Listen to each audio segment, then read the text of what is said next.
Bonjour, c'est donc une petite vidéo pour expliquer un petit peu les changements et la mise en place du jeu C'est le bouquet. Comme vous le voyez ici, il y a des F pour fleurs et des C pour couleurs, avec ici les objectifs. Les objectifs, j'explique tout de suite pourquoi il y a les nombres autour. Typiquement pour la mise en place, on prend le deuil et derrière on met des fleurs. Ça veut dire que là, il faut faire un bouquet avec 2 lupins. Et il y a le petit noir ici qui rappelle le tour en noir ici. C'est pour l'instant juste pour l'exemple, hein. Ici, avec 3, on voit qu'il y a un carré blanc. Il faut donc que je prenne une carte à dos blanc, c'est-à-dire une couleur. Et il faudra faire ici un bouquet avec 3 fleurs blanches. Et ainsi de suite. Ici, on a par exemple un 3 avec une carte noire, c'est donc un bouquet de 3 fleurs, en l'occurrence des tournesols.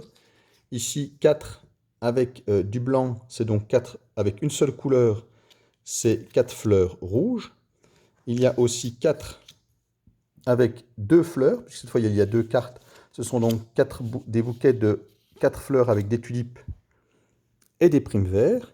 Et puis également le bouquet à 5 avec 5 cartes avec 2 couleurs. Et le dernier bouquet avec 5 fleurs avec 3 types de fleurs. En l'occurrence ici, par exemple, glaïeul, lilas et marguerite. Ensuite, on a donc ce système pour compter les points ici, avec une petite carte qui est un peu en fleurs. Alors, elle est 0, 1, 2, 3 d'un côté et 4, 5, 6, 7 de l'autre côté. De toutes les parties qu'on a faites, on n'a jamais passé 80 points. Voilà. On pourrait imaginer aussi une carte peut-être coupée en 8, plus compliquée à faire, mais avec tous les nombres de 0 à 7 sur le même côté. L'avantage, c'est qu'avec 8, ça ferait 8 pétales et ça ferait penser à une fleur. Et comment on fait? Il y a une carte fixe ici avec tous les nombres de 0 à 9 pour les unités. Et ici, la carte mobile qui va servir donc pour les dizaines. Comme ça. Ensuite, comment on fait? Par exemple, je fais un bouquet. Ici, je prends au hasard. Je prends par exemple 3 cartes blanches. Oui, pour faire le bouquet avec ces fameuses 3 cartes blanches. J'ai effectivement la marguerite qui est blanche, la tulipe et le lupin. Comme d'habitude, on compte les points 5 et 3, 8 et 2, 10. Je fais 10 points. Je marque donc sur mon compteur ici 10 points. 0 pour passer à 10, c'est facile. Je tourne ma dizaine et j'ai 10 points. Et ici, pour marquer que j'ai fait un bouquet de blanc, je tourne ici pour dire qu'il y a déjà un bouquet, ici le 1, de blanc qui a déjà été fait.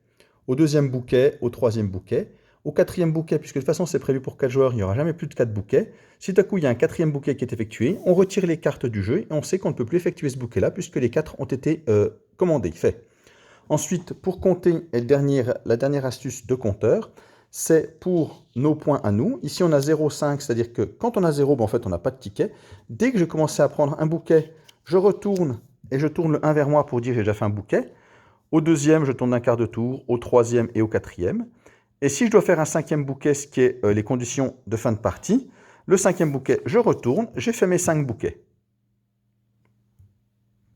On a pensé à un autre système pour compter les points.